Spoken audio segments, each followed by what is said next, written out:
Good morning mga kalanglang. For today's video, we're going to show you our routine for today. Kasi gigising lang po namin. So, magluluto po ako ng ulam namin. And, tatlo lang po kami na naiwan dito sa bahay kasi si ate nasa school at the same time si papa ay nag-duty sa hospital. So, tara! So, first, I'm going to wash our dishes kasi kagabi, hindi kami nakapaghugas ng dishes namin after our dinner kasi walang tubig dahil na rin sa lakas ng ulan at hangin. So, ito po yung mga hugasin ko for today's video. Kagabi pa po ito ng mga hugasin. So, para before tayo magluto, dapat malinis muna ang kusina. Medyo madami-dami po to. Kasi nga, hindi ako nakapaghugas ng plato kagabi.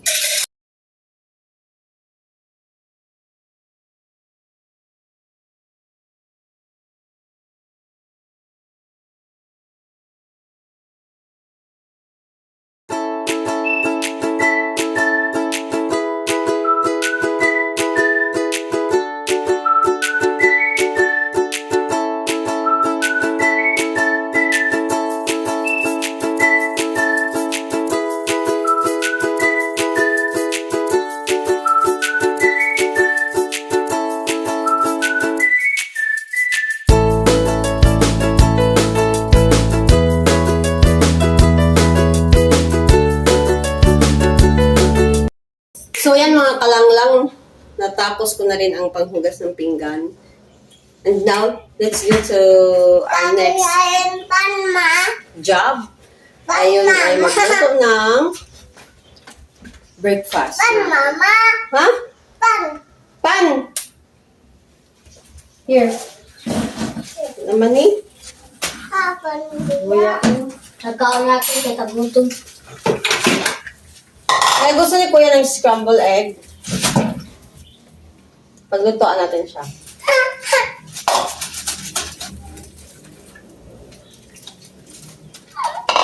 Oh man. Guys, siya Kuya ng pan. And since it's my 12 days, malapit na akong mag 2 weeks sa no rice natin. So, ito yung uulamin ko for today. Ato, tana. Ginisang pipino with egg. Ato, ya. Tu. Gusto ko yung I want to have a full package on learning the low carb diet properly. And siyempre, kailangan natin ng guide, ng doctor, na advocate rin ng low carb. Since yung tita ko from Sorala, South Cotabato is already a low carb dieter, kaya here we go. Alam nyo kasi, yung nag-start ako na hindi na kumain ng rice, on my first week, parang talaga, parang nag-cleansing ako on my 1 week of no eating rice. Why? Because lagi akong tumatae. Parang nag-detox talaga. Hindi naman yung hindi naman yung parang nagdadayariya ako. Pero parang talagang ini-expel niya lahat ng toxins inside in my body.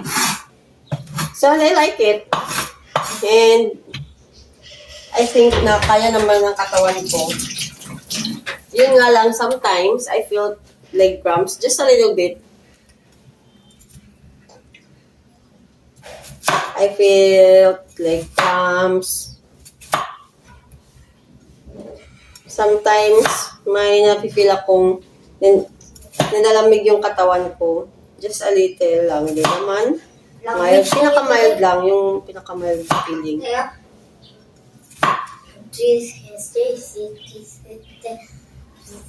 And yung na-amaze lang talaga ako kasi parang hindi talaga ako nag-crave ng sugar. Yung mga matatamis. Not like before. Yung hindi ko pa na-try na hindi kumain ng rice. Talagang, naghahanap talaga ako ng mga matatamis, light sweets. Lalo na pag pagod sa duty or busy sa duty. Alam niyo, hindi pa po ako masyadong hanas magsalita in front of the camera. But you know, I try my best. Hey God, I really forgot to take out the seeds of the pipino.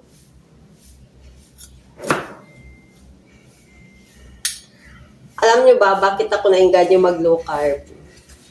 Anyway, I can't say talaga na I'm a totally low carb dieter, but kakaumpisa pa lang kasi. So, hinay-hinay lang po tayo. But na-miss lang talaga ako kasi kaya ko na talaga agad ng walang rice. Kasi sabi ng tita ko, na hinay-hinay po muna. Just like one rice.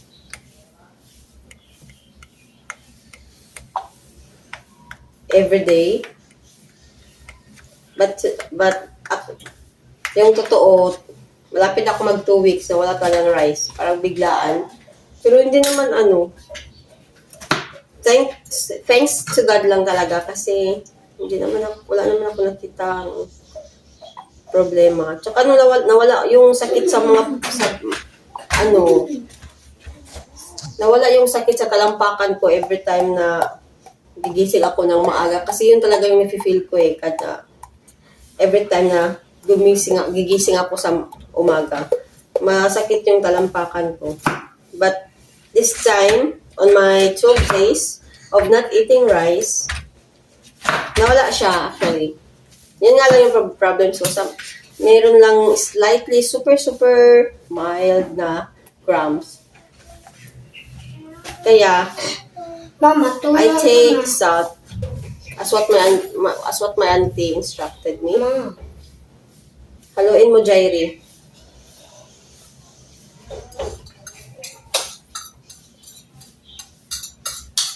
So, pagsasabayin kong lutuin yung ulam ng mga anak ko at yung kakainin ko for today.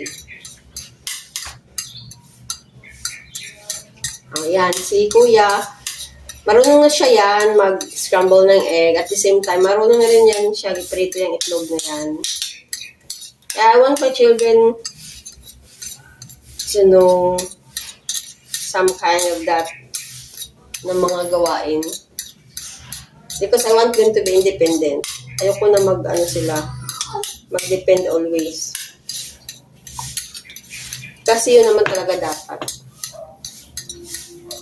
Ang dapat na ituro sa mga bata.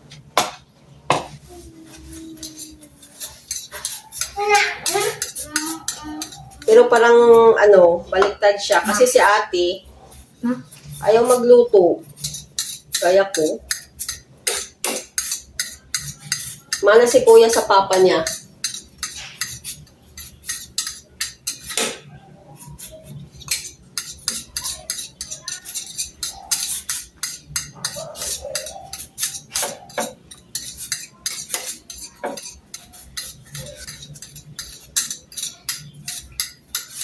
Yan. Babalatan po muna natin ang pipino po. Mama. Before natin hiwain, before natin igisa, kasama yung itlog. Asa? Asa? Sa pagganito mo? Hindi.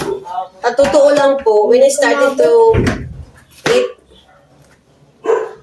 na walang rice, ang tipid namin sa rice actually. Hindi ko.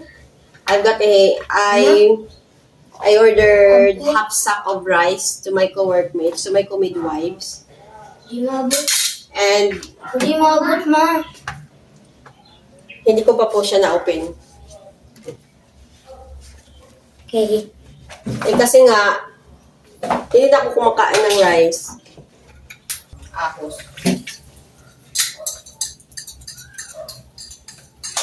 No. I think we have to start more.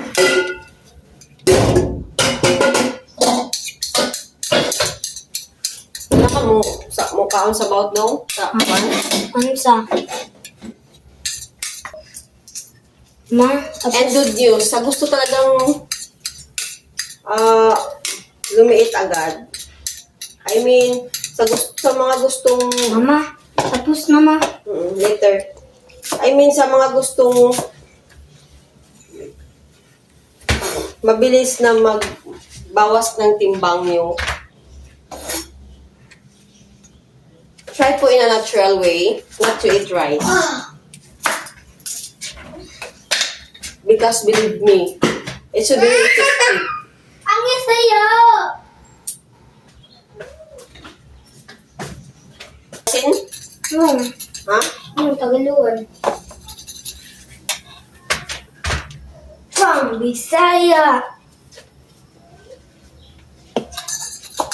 Butangan din ni na nama. Pagkad, kuha ang kanito uwil sa ubos. Dali! Dito sa ubos, uwil.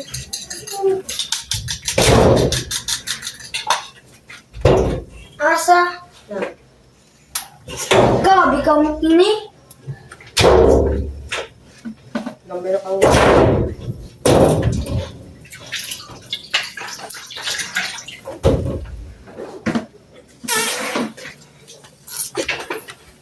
Ado. awan di ha. Ma, nakulo to. Gawin sa dyan din ha.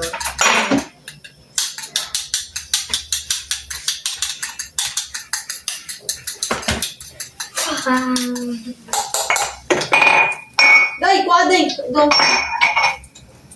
Tubig! Meron ba din ni ice?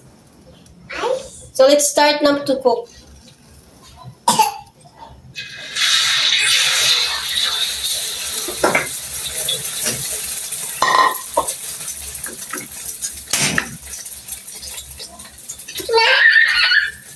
Kasi, ano po? Ha? Ano po?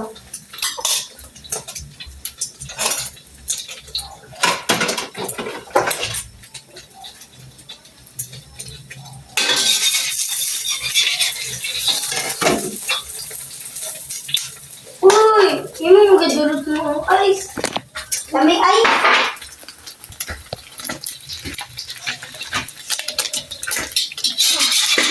So here's the scrambled egg to the kids. So here we go. Lapit na sa maluto. Kuya, Nakuha na. Jailin, Jailin! slowly put the cup in the table.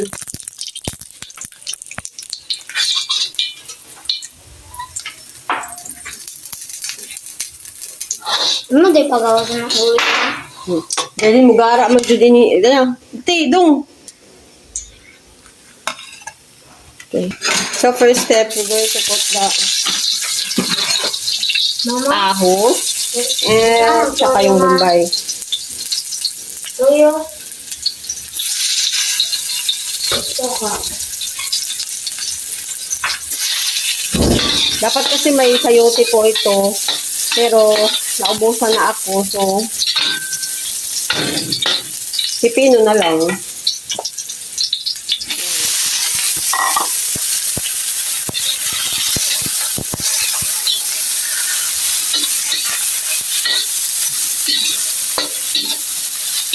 So, this is my kind of breakfast for today's video.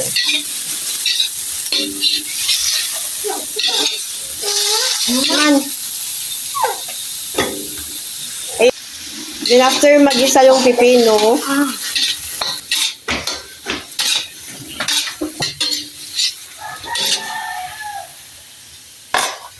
pakahina naman pala ng apoy.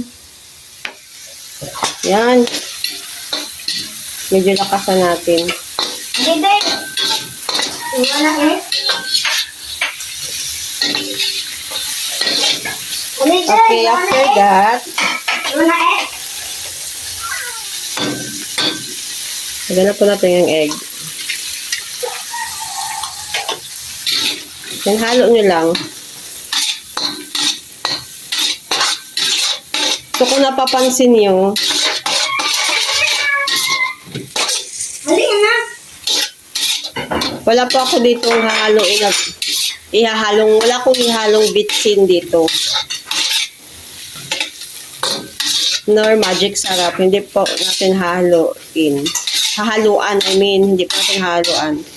Instead, I'm only going to put salt. Rock salt.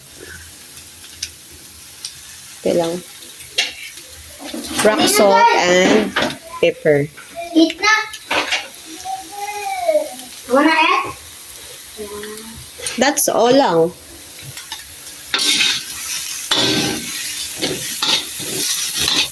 Haluin. Day. Ha? Day, hindi mo kaon. Day. Hindi ko kaon. Hindi ko kaon na. Mukhaan ba ma? Tadang! We're done.